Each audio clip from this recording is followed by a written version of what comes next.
Okay, this first question here about water's phase diagram. What's different about water's phase diagram? The line. The line. Cool. The line. Is what? Negative slope. The line. It's not rotating.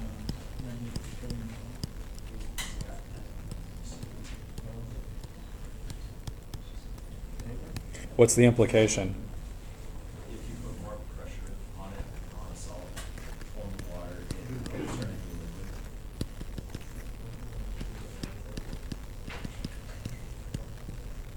liquid. So increases in pressure liquefies water, which is weird. When we crush something, we expect to push the molecules together to form a solid, and that's not the case with water. Phase diagram for water. So pressure, temperature. Oh, sorry.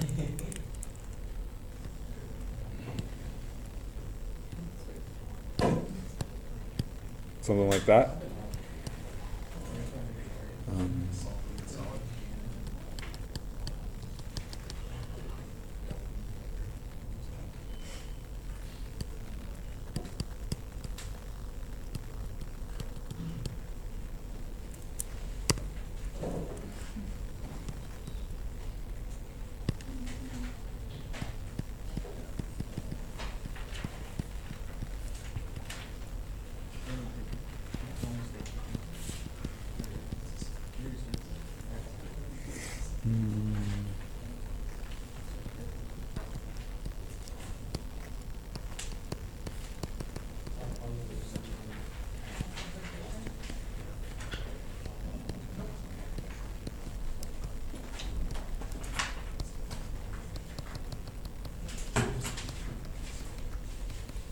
Did I miss anything?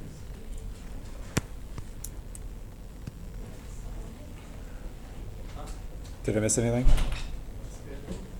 You good with all that?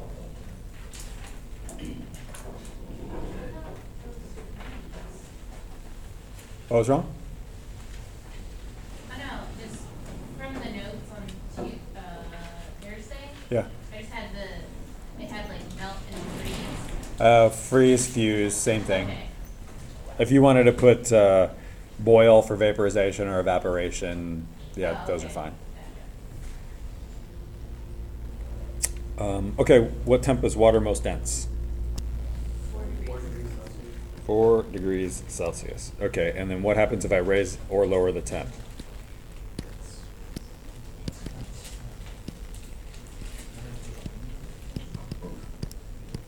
So you increase the temp, decrease the temp, and the density drops.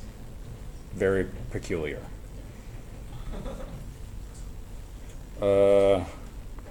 Why is it that your ears start to hurt when you dive down in a swimming pool? Pressure from the outside is greater than the pressure inside the body. Okay. All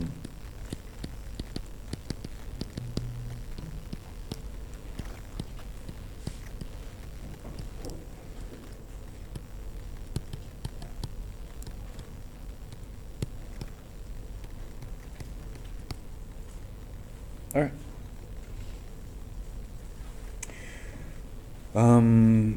What do we got here? Single replacement with copper 2 chloride and magnesium. So Mg solid, CuCl2, aqueous, turning into Cu solid and MgCl2, aqueous. Why does it have to be, or how do you know that the state of the salts are aqueous? Because magnesium is solid. How do you know the states of the salts are aqueous? Magnesium is solid, and it has to be aqueous otherwise, because if it was solid, it wouldn't combine with magnesium. Okay, the salt itself, it was a solid. So if you had, what do you think copper 2 chloride looks like? You actually saw it in its aqueous form, week 3. When it's aqueous, it's a blue liquid. So what do you think the salt looks like? Looks like blue salt. So if you took a chunk of magnesium, which you guys saw a couple of weeks ago, what's that look like?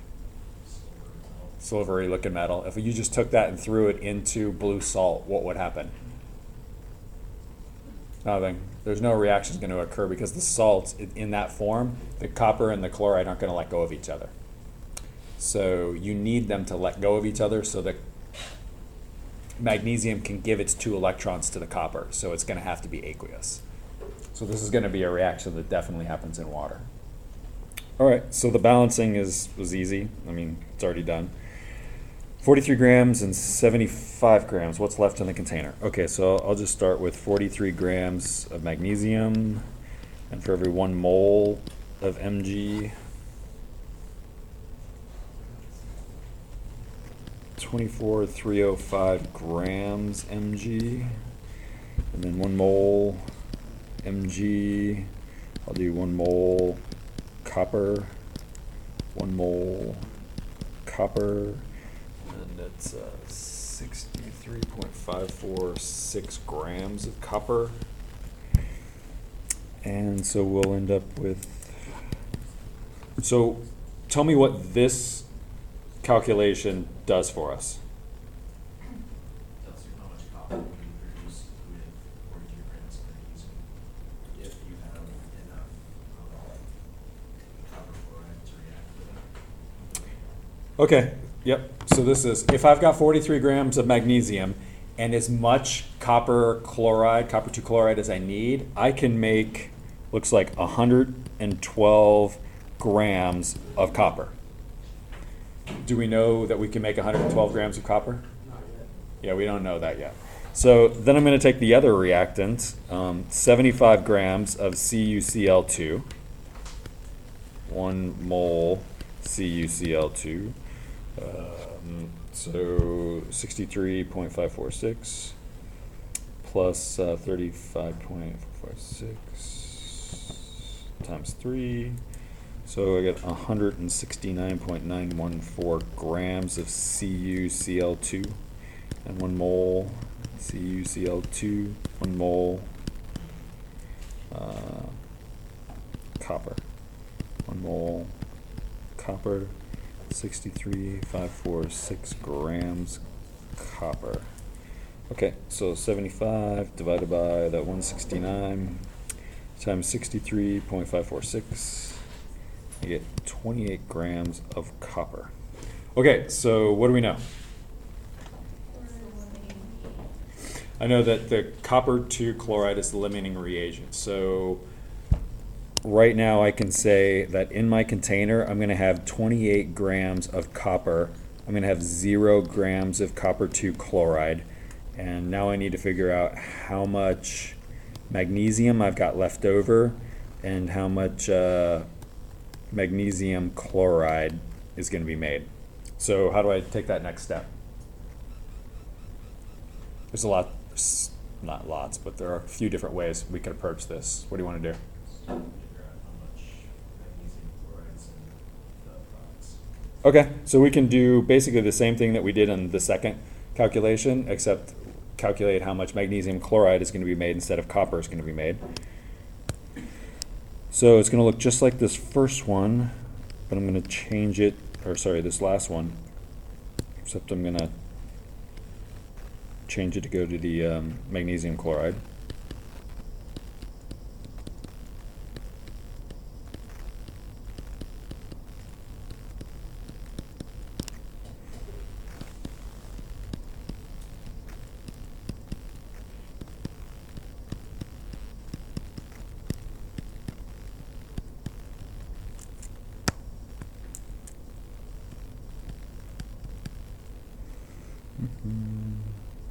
And grams MgCl2.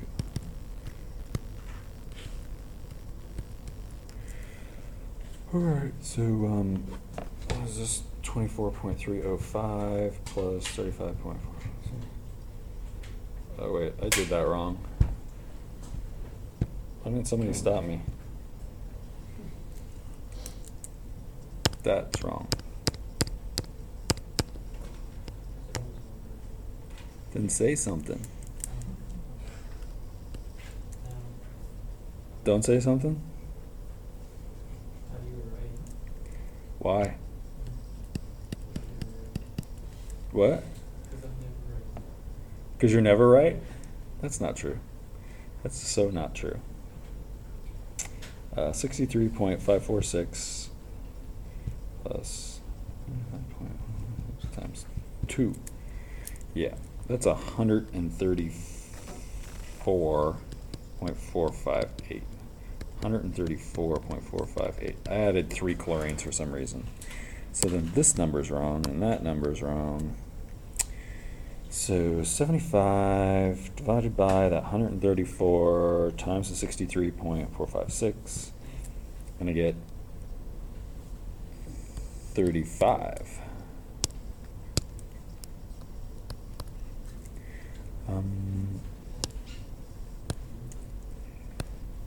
So now I got 75 divided by that 134 times 95.217 equals. And so this is 53. So then I've got 53 here. So I could calculate the magnesium that's left in the container a couple of ways. I think the easiest way to do it is just products are, what is it? 43 grams plus 75 grams. So 118 grams of stuff went in. And what I had going out, I made 35 grams of copper and I made 53 grams of magnesium chloride. So whatever's left over has to be the leftover magnesium that didn't react. So 118 minus 35 minus 53, and so I get 30. So 30 grams. So that's what's in my container.